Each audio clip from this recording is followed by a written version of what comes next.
नमस्कार, मैं Ravi Kumar, director Easyway.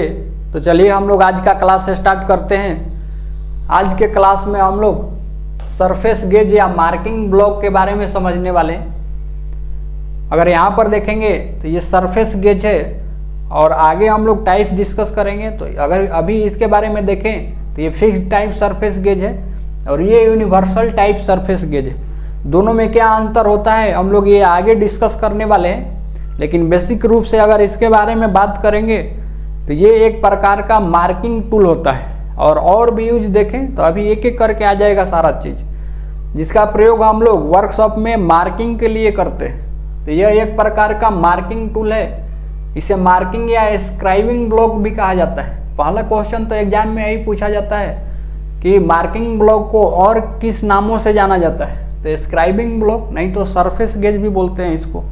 तो अलग अलग नाम से भी पूछ लिया जाता है, तो ध्यान रखना है इसको। तो अभी ये पॉइंट नोट डाउन कर लीजिए, फिर हम लोग आगे चलते हैं। इसके बाद नेक्स्ट है types of surface gauge. Surface gauge के अगर प्रकार में देखें तो फिक्स्ड सरफेस गेज और दूसरा होता है यूनिवर्सल सरफेस गेज। अभी एक एक करके हम लोग डिस्कस करने वाले हैं। फिक्स्ड सरफेस गेज क्या होता है, यूनिवर्सल सरफेस गेज क्या होता है। तो सबसे पहला यहाँ पर फिक्स्ड सरफेस गेज। अगर इसके लिए बात करेंगे तो यहाँ पर ये फिक्स्ड सरफेस गेज है। फिक्स्ड सरफेस गेज इसको हम लोग क्यों बोलते हैं, तो सबसे पहले यहाँ पर पार्ट के बारे में समझ लेते हैं। अगर पार्ट के बारे में बात करेंगे तो ये बेस है, इसके बाद इसको स्नग बोला जाता है और ये पिलर है या स्पिंडल इसको बोलते हैं। ये बेस के साथ ये जो इसका पिलर होता है ये फिक्स्ड होता है, ये फिक्स्ड होता है। इसको हम लोग इधर उधर एडजस्ट नहीं कर सकते। यह 90 डिग्री पर फिक्स होता है, इसीलिए इसको फिक्स्ड टाइप सरफेस गेज बोला जाता है। ठीक, इसका ये जो बेस होता है ये कास्ट आयरन का बना होता है और इसका स्पिंडल या पिलर होता है ये माइल्ड स्टील का बना होता है। ये स्क्राइबर स्नग है जिसमें हम लोग स्क्राइबर को पकड़ते हैं। ये स्क्राइबर एक प्रकार का क्या होता है, मार्किंग टूल होता है ना, जिसका ये जो पॉइंट होता है 12 से 15 डिग्री के कोण पर क्या होता है, नुकीला बना होता है। 12 से 15 डिग्री के कोण पर शार्प नुकीला बना होता है। ये भी क्वेश्चन पूछा जाता है कि स्क्राइबर का पॉइंट का कोण कितना होता है, तो 12 से 15 डिग्री। तो स्क्राइबर को हम लोग स्क्राइबर स्नग में पकड़ते हैं और ये नट है, थंब नट इसको बोल सकते हैं। थंब नट को इस तरीके से अगर टाइट करेंगे तो स्क्राइबर इसी में पकड़ में आ जाता है, टाइट हो जाता है। फिर बाहर निकालना होता है, ढीला करके स्क्राइबर को निकाल भी सकते हैं। यहाँ पर ये जो स्क्राइबर स्नग होता है ये पिलर के ऊपर नीचे हम लोग कहीं भी एडजस्ट कर सकते हैं हाइट के अनुसार। अगर नेक्स्ट हम लोग बात करें कि अगर ये सरफेस गेज या स्क्राइबिंग ब्लॉक है, इसका साइज कैसे लिया जाता है, तो इसका साइज ये पिलर के हाइट से लिया जाता है। जितना पिलर की ऊंचाई होगी उतना ही ऊपर नीचे हम लोग इसको खिसका करके क्या कर सकते हैं, सेट कर सकते हैं। तो सबसे पहला क्वेश्चन यहाँ पर ये पूछा जाता है, एक बार ऑर्डिनेंस फैक्ट्री में क्वेश्चन पूछा था कि स्क्राइबर को यूनिवर्सल सरफेस गेज या फिक्स्ड सरफेस गेज के किस भाग में पकड़ा जाता है। स्क्राइबर को स्क्राइबर स्नग में पकड़ा जाता है। ठीक, ये क्वेश्चन है। फिर अगर पूछे कभी कि स्क्राइबर ये जो सरफेस गेज होता है या स्क्राइबिंग ब्लॉक होता है इसका साइज कैसे लिया जाता है, तो साइज पिलर के ऊंचाई से लिया जाता है। ठीक, अभी यहाँ पर इससे संबंधित अगर पॉइंट के बारे में डिस्कस करें तो इसका बेस कास्ट आयरन का गोलाकार या आयताकार बना होता है, जो मशीन किया होता है। मशीन मतलब एक्यूरेट अच्छे तरीके से फिनिश्ड किया होता है। अगर हम लोग फाइल के द्वारा सतह को बनाते हैं तो उसको हम लोग फाइलिंग को बोलते हैं। अगर मशीन के द्वारा, जैसे लेथ मशीन हो गया या सेपर हो गया, प्लेनर हो गया, मिलिंग मशीन हो गया, इसके द्वारा बनी हुई जो सतह होती है उसको हम लोग मशीन्ड सतह बोलते हैं। और इसके ऊपर स्तंभ या पिलर जो होता है लंब रूप में लगा होता है। इसके ऊपर एक स्क्राइबर स्नग लगा रहता है जिसमें स्क्राइबर को पकड़ा जाता है। स्क्राइबर स्नग में स्क्राइबर को क्या किया जाता है, पकड़ा जाता है। अगर पार्ट्स के बारे में बात करेंगे तो अभी जो पार्ट्स इसमें दिखा है यही पार्ट इसमें है, जैसे स्क्राइबर, नट, स्नग, स्पिंडल और पिलर, फिर क्या बेस। तो इस तरीके से इतना पॉइंट इसके बारे में नोट डाउन कर लीजिए, फिर हम लोग आगे चलते हैं। इसके बाद अब दूसरा है यूनिवर्सल सरफेस गेज। अगर इसके बारे में देखेंगे तो ये फिक्स्ड सरफेस गेज से थोड़ा सा भिन्न होता है। कैसे भिन्न होता है, तो इसके लिए हम लोग एक एक करके समझते हैं। सबसे पहले पार्ट के बारे में समझ लेते हैं। यहाँ पर पार्ट में देखेंगे तो ये बेस है और बेस में ये वी ग्रूव होता है। इस वी ग्रूव का भी पर्पस हम लोग समझने वाले हैं अभी। यहाँ पर ये गाइड पिन होता है, ये बेस के ऊपर ये देखेंगे तो ये 2 पिनें होती है जिनको गाइड पिन बोला जाता है।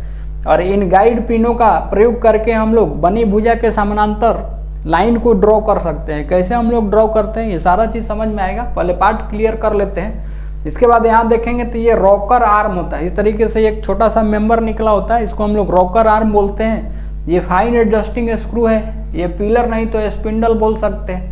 और यहाँ पर ये स्क्राइबर स्नग है और ये क्लैंपिंग नट है, ये स्नग को क्लैंप करने के लिए नहीं तो स्क्राइबर को क्लैंप करने के लिए। और ये स्क्राइबर है जो कि हाई कार्बन स्टील का बना होता है और इसका भी पॉइंट एंगल कितना रहता है 12 डिग्री से 15 डिग्री के कोण पर ही होता है।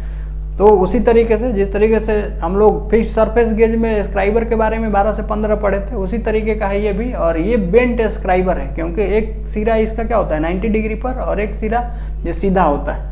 ये पिलर पर हम लोग इसको ऊपर नीचे कहीं भी एडजस्ट कर सकते हैं, तो इसका भी साइज हम लोग किसके द्वारा लेते हैं, तो पिलर के हाइट के द्वारा ही। यहाँ पर देखेंगे तो अंतर बस यहाँ पर है फिक्स्ड में, और इसमें अंतर यहीं पर है कि इसका ये जो लॉकिंग नट होता है ये स्पिंडल लॉक नट होता है जो स्पिंडल को लॉक करता है। अंतर यहीं पर है कि इसके स्पिंडल को हम लोग अपने आवश्यकता अनुसार ऊपर नीचे झुका सकते हैं, एडजस्ट कर सकते हैं। जबकि फिक्स सरफेस गेज में क्या था, एकदम सीधा था 90 डिग्री पर, उसमें एडजस्टमेंट नहीं संभव है।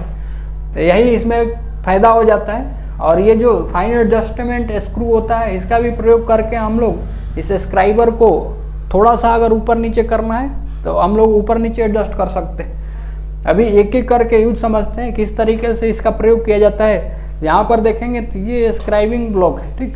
ये स्क्राइबिंग ब्लॉक में यूनिवर्सल सरफेस गेज है, जहाँ पर इसका ये स्पिंडल है, स्पिंडल नहीं तो पिलर है, ये स्क्राइबर है। यहाँ पर देखेंगे तो ये रॉकर आर्म है, ये रॉकर आर्म है इसका, इसी के सहारे हम लोग क्या कर सकते हैं, फाइन एडजस्टमेंट कर सकते हैं।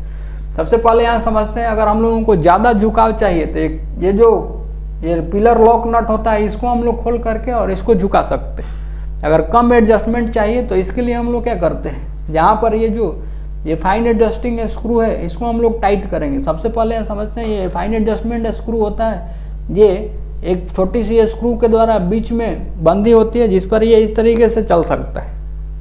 अभी यहाँ पर दूसरे एंड पर जिसमें जो होल है, होल में चूड़ी कटी होती है और उसके ऊपर में एक स्क्रू होता है। इस स्क्रू के द्वारा हम लोग क्या करते हैं, टाइट करके और ढीला करके इसको ऊपर नीचे एडजस्ट कर सकते हैं। जहाँ पर देखिए जब ये जो स्क्रू होता है इसको हम लोग टाइट करेंगे तो स्क्रू तो नीचे जाएगा, स्क्रू नीचे जाएगा, लेकिन इस होल में जो चूड़ी कटी हुई है उसके कारण ये वाला जो ये हमारा रॉकर आर्म है ये कहाँ चढ़ेगा, ऊपर चढ़ेगा। यानी जब हम लोग टाइट करते हैं तो ये स्क्राइबिंग ब्लॉक कहाँ आता है, ऊपर आता है।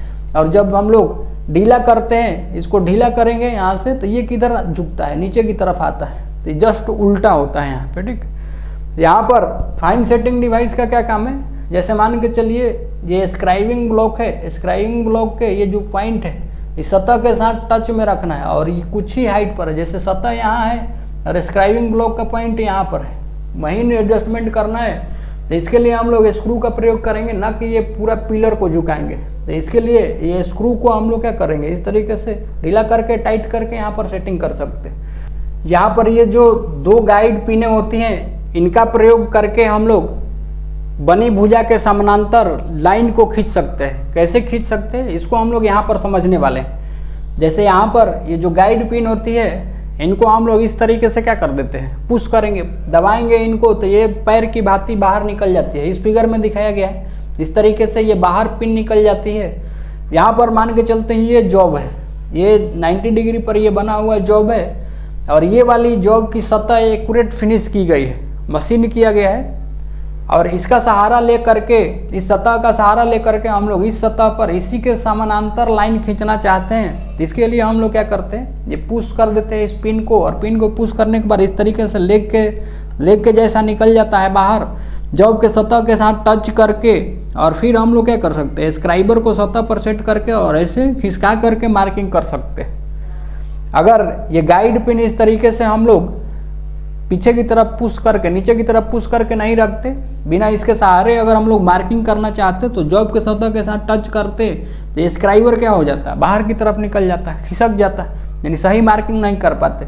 इसीलिए ये जो गाइड पिन होती है इनका सहारा लेकर के हम लोग बनी भुजा के समानांतर लाइन खींच सकते हैं। तो यहाँ से क्वेश्चन पूछा जाता है कि जो सरफेस गेज में है और यूनिवर्सल सरफेस गेज में गाइड पिन होती है उनका क्या काम होता है, तो बनी हुई भुजा या मशीन सतह के समानांतर लाइन को खींचने के लिए। ये पॉइंट इंपॉर्टेंट है, पूछा जाता है।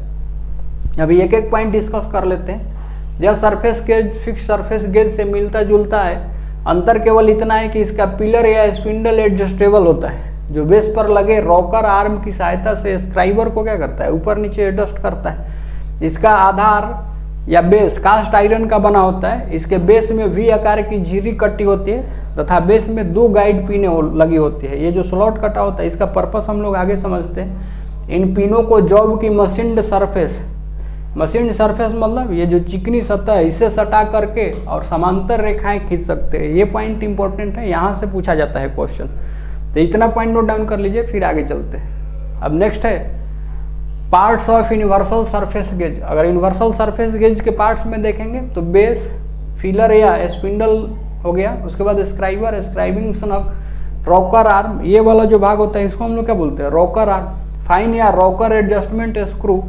यहाँ पर फाइन सेटिंग जब करना होता है, कुछ महीन सेटिंग करना होता है, कम ऊपर नीचे लाना पड़ता है स्क्राइबर को, तो उसके लिए फाइन सेटिंग डिवाइस का प्रयोग करते हैं। और ज़्यादा मात्रा में एडजस्टमेंट करना है तो पिलर लॉक नट को खोलकर और इस पिलर को ही क्या कर देते हैं, झुका देते हैं। उसके बाद पिलर लॉक नट, ये वाला भाग पिलर लॉक नट और गाइड पिन, इस तरीके से चर्चा कर चुके हैं हम लोग इसके बारे में। पॉइंट को नोट डाउन कर लीजिए, फिर आगे चलते हैं। इसके बाद नेक्स्ट है सरफेस गेज का उपयोग। सरफेस गेज का यूज क्या है, ये इंपॉर्टेंट है। यहाँ से हम लोग समझते हैं एक एक करके, और यहाँ से संबंधित क्वेश्चन अलग अलग एग्जाम में भी पूछा जाता है। तो सबसे पहला यूज है यहाँ पे लेथ मशीन पर जॉब को सही सेंटर में बांधने, ट्रू करने अथवा मशीन टेबल पर जॉब को डटम सरफेस के समानांतर सेट करने के लिए। ये लाइन समझ में नहीं आया होगा, यहाँ पर एक एक करके समझते। सबसे पहले हम लोग समझते हैं ये लेथ मशीन पर जॉब को ट्रू करना मतलब क्या होता है। तो लेथ मशीन पर जॉब को फोरजा चक में पकड़ा जाता है। यहाँ पर फोरजा चक है, इसको हम लोग इंडिपेंडेंट चक बोलते हैं, क्योंकि इसमें ये जो जा होते हैं, 4 जा होते हैं, ये चारों को हम लोग चक्की के द्वारा आगे पीछे एडजस्ट कर सकते हैं। अलग अलग एक एक करके हम लोगों को टाइट करना होता है, खोलना होता है, इसीलिए इसको स्वतंत्र चक बोलते हैं। जबकि 3 जा चक होता है उसको सेल्फ सेंटरिंग चक बोलते हैं, क्योंकि उसमें किसी एक होल में अगर चाबी को, ये चक्की को डाल करके और हम लोग अगर कसना चालू करेंगे तो तीनों जा क्या होता है, एक साथ उसका बढ़ता है या एक साथ चलता है, इसलिए उसको सेल्फ सेंटरिंग चक बोलते हैं। क्योंकि वहाँ पर जॉब क्या होता है, ऑटोमेटिक सेंटर में पकड़ में आ जाता है। जबकि फोरजा चक में अगर आएंगे तो जॉब को यहाँ पर ट्रू करना पड़ता है। ट्रू करने से संबंध क्या है, तो जॉब को जैसे हम लोग चक के जबड़े में रख देते हैं, अगर टाइट कर दिए तो टाइट करके, और जॉब को अगर घुमाएंगे तो हो सकता है ये आगे पीछे घूमे, यानी बराबर सेंटर में ना घूमे। कभी ऐसा घूम रहा है आगे जा रहा है, कभी पीछे जा रहा है, तो बराबर सेंटर में घुमाने की जो क्रिया होती है लेथ मशीन पर, उसको हम लोग ट्रू करना बोलते हैं। जैसे एक एग्जांपल के लिए साइकिल में देखेंगे तो साइकिल का जो पहिया होता है उसमें उसकी जो तार होती है जिसको स्कोप बोलते हैं, अगर 2-4 तार टूट जाती हैं तो वो साइकिल का पहिया क्या होता है, बराबर सेंटर में नहीं चलता, इस तरीके से बबलिंग करने लगता है आगे पीछे। तो फिर साइकिल बनाने वाला जो मिस्त्री होता है वो क्या करता है, जा करके तो उनमें अलग अलग तार को फिर से सही करके और फिर घुमा घुमा करके चेक करता है ये बराबर गोलाई में घूम रहा है कि नहीं घूम रहा है। इसी तरीके से हम लोग भी यहाँ पर जॉब को सेंटर में बांध करके और चेक करते हैं कि ये बराबर गोलाई में घूम रहा है कि नहीं घूम रहा है। तो इसके लिए स्क्राइबिंग ब्लॉक का ये जो स्क्राइबर होता है, इसका रिफरेंस, इसका सहारा लेकर के इसको सेट कर सकते हैं। कैसे सेट करते हैं अभी समझिए। यहाँ पे जॉब को यहाँ पर सेंटर में डालने के बाद अब हम लोग बंद स्थिति में लेथ मशीन के चक को इस तरीके से क्या करते हैं, घुमाते हैं, और यहाँ पर ये जो स्क्राइबर है, स्क्राइबर के पॉइंट को जॉब के साथ में टच में रखते हैं और फिर धीरे धीरे घुमाते हैं। अब ये जॉब अगर पूरा बराबर सेंटर में घूमता होगा या बराबर सेंटर में पकड़ा गया होगा तो ये आसानी से बराबर घूमेगा, लेकिन कहीं से ये आगे पीछे आ रहा होगा तो ये स्क्राइबर को क्या करेगा, धक्का देगा। मान के चलिए इस तरीके से घुमाए और स्क्राइबर इस तरीके से पीछे की तरफ धक्के में आ रहा है, यानी पीछे की तरफ धकेला गया।